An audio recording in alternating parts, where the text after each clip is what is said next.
We're here at 111 Lyon for the exciting transformation taking place from underutilized office into vibrant residential.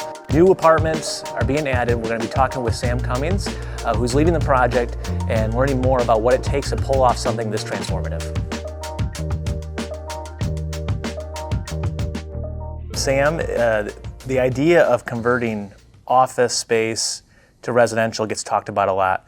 Doesn't get executed a lot. What are the challenges and opportunities that you see as you take this project from an idea to an actual place where people are going to call home? Cool. Well, yeah, thanks, Josh. It's great to be here. We appreciate the Chamber's support. It actually is a very small percentage of buildings that can be converted, and the reasons are both structural and then sometimes actually contractual. So structurally, you've got to have a floor plate that works. Okay. And this building is a great example. Perfect. So this is a approximately 20,000 square foot floor plate that translates into about 17,000 square feet of apartments. And it has windows all around the perimeter with two central cores. But it allows you to run a hall down the center and do what's called a double loading. Okay. So it's loaded on both sides. A lot of the office buildings that were built, especially in the later part of the 20th century, are really massive floor plates full of interior cubicles with very little access to natural light on the inside. So what makes this work is kind of the relationship of this available space to exterior walls. Okay. What does it have to be to do this kind of construction? I mean, it's got to be vacant. You can't have someone with an office or leasehold interest in the building. So when this was an office space, it would have had two primary toilet rooms and then one mechanical feed. Now you've got to convert that to, there are 20 apartments per floor here. So now you've got to have 20. 20 bathrooms? Different. So one of the top priorities we have for a couple years with the state legislature was passing tax increment financing for housing. PA 90 to 92. Yeah, what does that tool look like, and how does it make something like this possible? As you know, I mean, the brownfield, kind of the brown suite of brownfield incentives has been around for a long time. But for a long time, it's always been limited to a kind of brownfield related traditional activities. Remediation, environmental cleanup. Somehow parking garages was always included. The legislature, with your help and others in their wisdom, was able to determine that, hey, actually creating affordable housing is a public benefit. You're doing 100 and how many apartments in this building? 140 apartments that before would not have been possible because we've got this tool. Yep. Why don't we take a look at a couple of the items and you can explain, did there used to be one bathroom on this entire floor? There were two sets of bathrooms on this floor. So we are standing in what used to be a private club, it was an event space. So this is the top floor. The history of this building is pretty cool because it really is the birthplace of the private-public partnership in Grand Rapids. Old Kent's commitment to downtown Grand Rapids in 1965 was pretty amazing. So almost 60 years to the day, we will rededicate this building with new use. All right, let's take a walk. All right.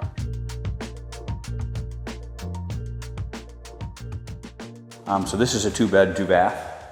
But the windows were designed, intentionally designed. So if you're standing where you are standing right now, and somebody from your office was looking here, they couldn't see you. So these fins were designed to shade and to hide the interior space. But the relationship, the amount of glass to wall area is pretty significant.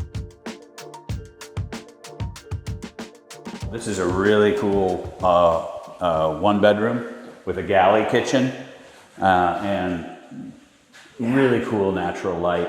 We put the bedrooms on the inside. This will have a barn door.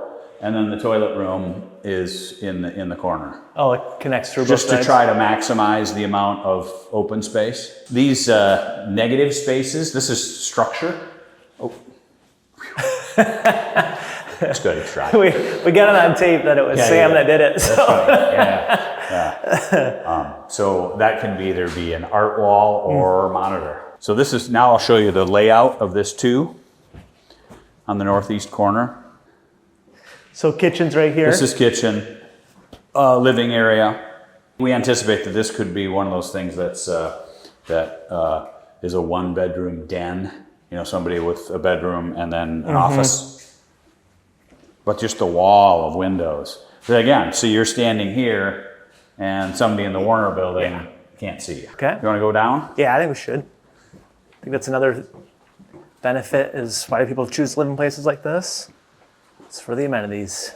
Most oft talked about amenities is the fact that we are attached to a 700 car parking ramp. So pretty convenient. it is. And actually, when we were originally designing the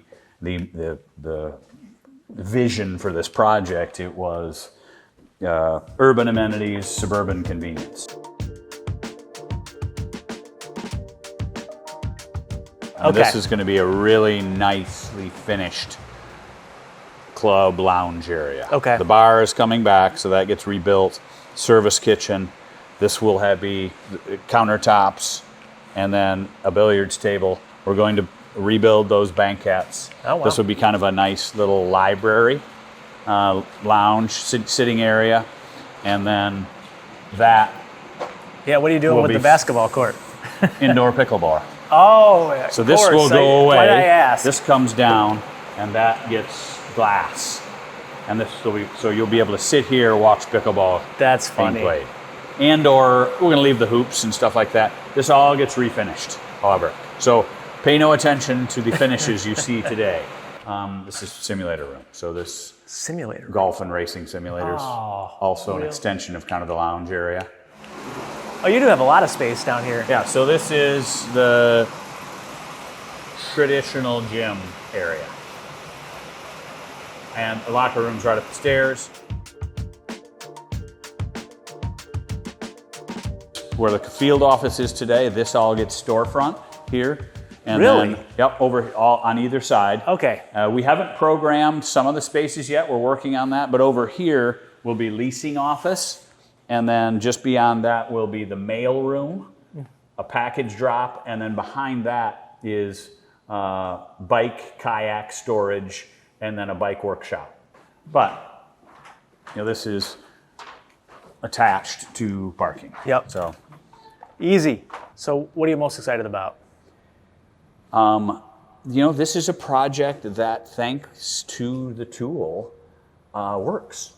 And, thanks to the expansion of the new brownfield incentive, this is a project that it really is 1 + 1 = 4.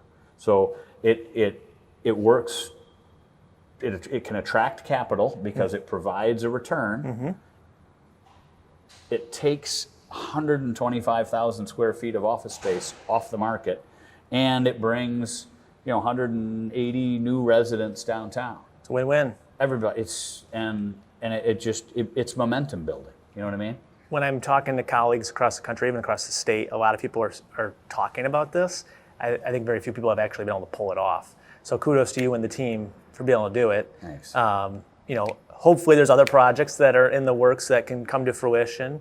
But I mean, it's a win-win. We're going to have more residents living in our downtown neighborhood. We're going to have, like you said, office space that doesn't need to be there off the market. And hopefully we've seen the higher end Class A retail or office space do really well still. How do we create that very vibrant everyday experience of Grand Rapids? It's things like this, and then on to the next one. Yeah.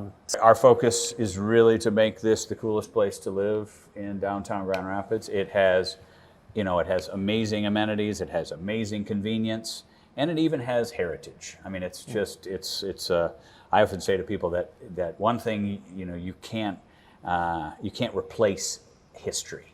And while this will have all the amenities and conveniences of a brand new building, it also has the bonus of having a tremendous part in the history of Grand Rapids. Well, we look forward to the ribbon cutting. I know you got your own scissors, you said, from the original, but it'll be awesome to have people starting to move in, and look forward to helping out on the next one. Yeah, appreciate you. All right. Thanks, Jeff. Thanks. Yeah.